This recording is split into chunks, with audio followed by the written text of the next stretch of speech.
Paano nga ba ipapaliwanag ang pusong umaasa sa kabila ng distansya? Sa bawat pintig, pangalan mo ang sagot. Hindi alintana ang oras, ang espasyo, o ang layo. Dahil ang pag-ibig na ito, ikaw ang dahilan.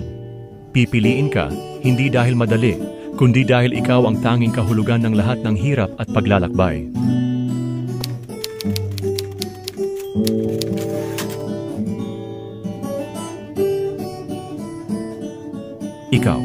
Ikaw ang laging tanong ng puso't isipan, ang sagot na paulit-ulit kong pinaniniwalaan. Sa bawat distansya ng ating mga hakbang, ikaw ang pintig na hindi kayang baguhin ng agos ng panahon.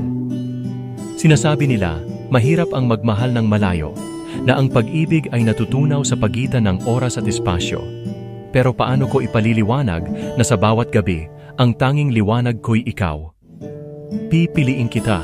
Hindi dahil madali, hindi dahil magaan, kundi dahil ikaw ang kahulugan ng lahat ng ito. Sa gitna ng unos at alon, ikaw ang dahilan kung bakit ako patuloy na lumalaban. Walang pagitan ang kayang pumigil. Sa tibok ng pusong alam kung sino ang dapat mahalin. Kahit saan pa tayo dalhin ng tadhana, ikaw ang pupuntahan, ikaw ang hantungan.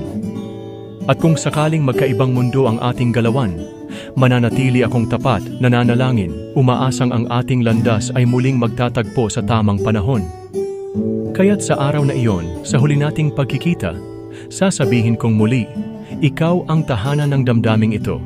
At ikaw pa rin, at ikaw lang ang pipiliin.